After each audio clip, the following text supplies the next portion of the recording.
ଆଜି ସକାଳୁ ସକାଳୁ ମୁଁ ଗୋଟେ ନୂଆ ଶାଢ଼ୀ ପିନ୍ଧିଥିଲି। ଆଜି ଥିଲା ମକର ସଂକ୍ରାନ୍ତି।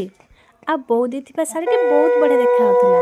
ଆଉ ମକର ସଂକ୍ରାନ୍ତିରେ ମୋର ଏମିତି ଚାଉଳକୁ ନେଇ ଆଉ ମକର ଚାଉଳକୁ ନେଇ ପୂଜା କରିବାରେ ମୁଁ ଲାଗିଗଲି। ଆମ ସାଇଡ଼ରେ ଏ ପୂଜା ତ ଏଇପରି ଲାଗି ରହେ। ଆପଣଙ୍କ ସାଇଡ଼ରେ ଏ ପୂଜା ଅଛି କି ନାହିଁ ମୋତେ ଟିକେ ଆମର ତ 12 ମାସରେ 13 ପର୍ବ ପାଳନ କରୁ। ଯେଉଁମାନେ ବାହାରେ ରହିଲେ ସେମାନଙ୍କ କଥା ଅଲଗା, କିନ୍ତୁ ଯେହେତୁ ଆମେ ଗାଁରେ ରହୁଛୁ ସେମାନେ ସବୁ ଓଷାବାରକୁ ଆମକୁ ମାନିବାକୁ ହିଁ ପଡ଼ିଥାଏ। ମୁଁ ଘରର ପୂଜା ପାଠ କଲାବେଳେ ମୋ ବୋଉ ଯାଇଥିଲେ ବାଡ଼ିକି ଦେବା ପାଇଁ, କାରଣ ଆଜି ଚୁଡ଼ା ଖଜା ସଂକ୍ରାନ୍ତି ମାନେ ଚୁଡ଼ା ଖଜା ବାଡ଼ ଦିଆଯିବ। ସେଥିପାଇଁ ମୋ ବୋଉ ଚୁଡ଼ା ଖଜାକୁ ନେଇ ଦେଇଥିଲେ।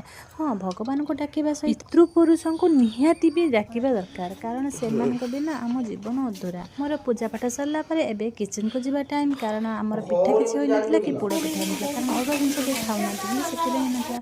ମୋ ପୁଅ କହିଲା ପୁରୀ ତରକାରୀ ମାମା ବନେଇ ଦିଅ, ସେଥିପାଇଁ ମୁଁ ପୁରୀ ତରକାରୀ ତା ପାଇଁ ବନେଇ ଦେଇଥିଲି ଆଉ ସମସ୍ତେ ବସିକି ଖାଇଥିଲୁ। ଆଉ ପୁଅ କହିଲା ପୁରା ଟେଷ୍ଟି ହେଇଛି। ରହିଲି, ଜୟ ଜଗନ୍ନାଥ।